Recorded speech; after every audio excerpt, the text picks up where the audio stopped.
ചന്ദ്രാപിന്നിയിൽ mobile ഷോപ്പിലെത്തിയ യുവാവിനെ കുത്തിപ്പരിക്കേൽപ്പിക്കുകയും പണം കവർന്നെടുക്കുകയും ചെയ്ത കേസിൽ 2 പേർ അറസ്റ്റിൽ.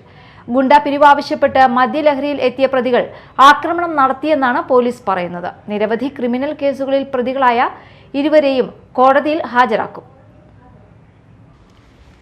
ചന്ദ്രാപിന്നി കണ്ണനാംകുളം സ്വദേശി എറാക്കൽ വീട്ടിൽ സൂരജ്, ഒള്ളൂർ പൊന്നൂക്കര സ്വദേശി പുറങ്ങാപ്പറമ്പിൽ വിഷ്ണു എന്നിവരെയാണ് കയ്പമംഗലം പോലീസ് ഇൻസ്പെക്ടർ KT വിജിത്തും സംഘവും അറസ്റ്റ് ചെയ്തത്.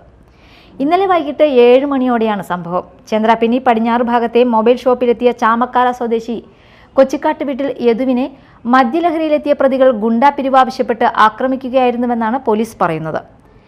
കീ ചെയിനിൽ ഉണ്ടായിരുന്ന കത്രിക ഉപയോഗിച്ചാണ് യദുവിനെ കുത്തിപ്പരിക്കേൽപ്പിച്ചത്. മർദ്ദിച്ച ശേഷം യദുവിന്റെ കൈവശമുണ്ടായിരുന്ന 1000 രൂപയും പ്രതികൾ തട്ടിയെടുത്തതായും പോലീസ് അറിയിച്ചു. ഷോൾഡറിലും പുറത്തും കുത്തേറ്റ യദു ആശുപത്രിയിൽ ചികിത്സ തേടി. വിവരമറിഞ്ഞെത്തിയ കയ്പമംഗലം പോലീസ് ഇരുവരെയും കസ്റ്റഡിയിലെടുത്ത് അറസ്റ്റ് ചെയ്തു.